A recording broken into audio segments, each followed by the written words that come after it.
Yeah. So, I mean, I think obviously the link between capitalism and mental health. I mean, and we don't even have to talk about having like a severe mental health issue, but just anxiety and depression. I mean, anyone who's been poor knows how fucking stressful that shit is. I mean, I was at the gym trying to work out today, and all of a sudden I started remembering how much debt I have, and then I just like didn't want to finish my workout because it was fucking overwhelming.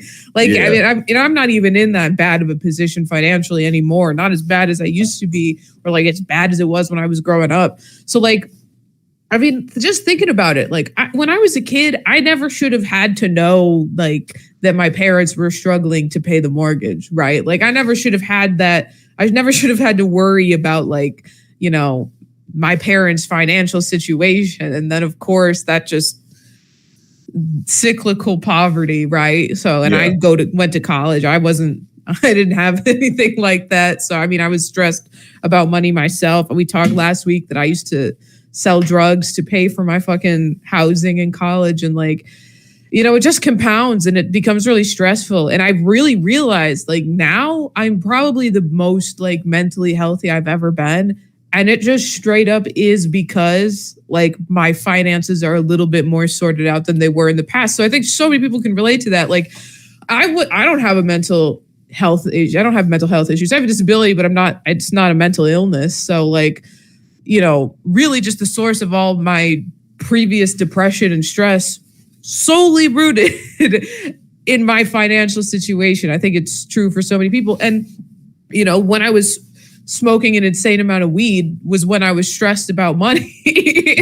Now I don't smoke weed anymore. I still drink, not nearly as much as I used to, but I really notice now that like, because I'm more comfortable, those problems start to dissipate into the background. Things that were stressing me out even more so for so long, just because I was worried, like, oh, do I need to get on antidepressants? Do I need to get anxiety medication? And it was like, and for some people that is absolutely the case that those you do some people do, and that definitely helps. But for me, it was just like, oh shit, no, I just need to get my money right.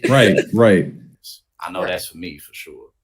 Yeah, no, I mean, that's exactly it. It is, you know, the ideal American dream that just is not a reality anymore. And so many people have this, again, it is pushed by media. It's pushed by, you know, you said advertisers. I think that's spot on, the way that we think our lives are supposed to go. But in reality, we're not even stopping to ask ourselves, are we happy? Because sometimes you're just already happy and you just think you want more because you've been told that you should be doing more by your age or you should be in a certain place. But like, you just got to stop and ask yourself, am I happy with this part of my life? And if you are, cool. Who the fuck cares what anyone else thinks? Just enjoy that and just live in that. Yep. You know, again, like if, you know, like me and my partner, we don't go on vacations all the time. You know what I'm saying? Right. Again, so much of that will be like, there'll be no problems. There will be no real, or like even like myself or like my career. Like I've come to understand a lot of my mental health issues come from a variety of things, but a lot of it's just my unhealthy isolation. You know what I'm saying? Like I have good relationships with people, but like just I'm not around where I grew up and stuff. So sometimes it can be a little much. So like if I can deal with that, then often I'll see like I'm just inventing reasons to be unhappy when really I'm just living unhealthy because I need to socialize more with people that love me and who I love. Mm-hmm. Because, you know, your body and your mind has to find reasons why it's anxious. You know, like you feel a certain way and then your mind's like, where should I put this? You know what I'm saying? So then like you start putting it places it shouldn't be. You know, like my career, for instance, like, you and I worked for one of the biggest news networks in the world that has given us access to an amazing audience community. And that's given us groundwork to keep doing what we're doing in this space. And I mean, like my YouTube community is very supportive. I've done it a lot as an entrepreneur and like my pathway ahead is such that all I have to do is keep walking the path. Like that's all I have to do. So that's pretty fucking cool. You know what I'm saying? Like, what am I really tripping about? All right, here we go. So here's a little bit from, data, and I got some other stuff too from a couple other pages over the last several years. 21% of U.S. adults experienced a mental health condition in 2020. So that's kind of broad. 5.6% of U.S. adults experienced a serious mental health condition in 2020. And so a lot of these impacts too are still building, and we're still looking at the changes because of how everything's changed from COVID too. 2020, 32.1% of U.S. adults experienced both a mental health condition and substance abuse. 2019, 15.3% of U.S. veterans experienced a mental health condition. I'm sorry, that says 32% of U.S. adults experience both a mental health condition and substance abuse. That's a crazy number. Yeah, that 32%.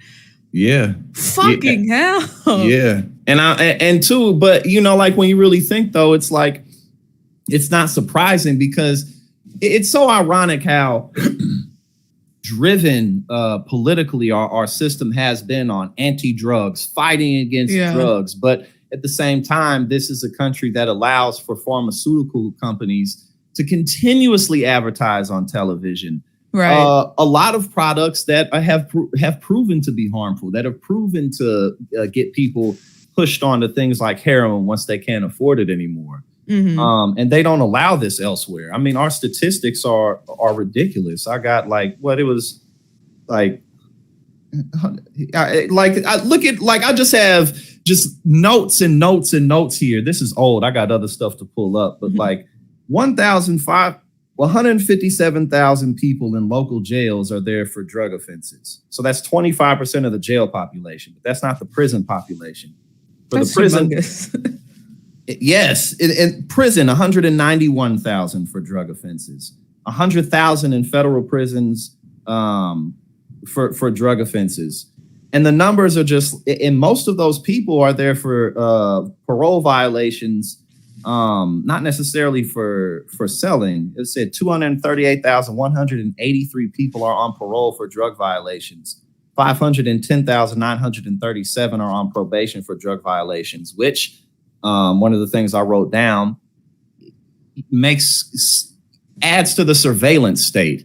All these extra people who are being watched, who have to check in maybe because they got caught using a substance, and it all boils down, well, not all, but a lot of it boils down to people just can't afford anything. So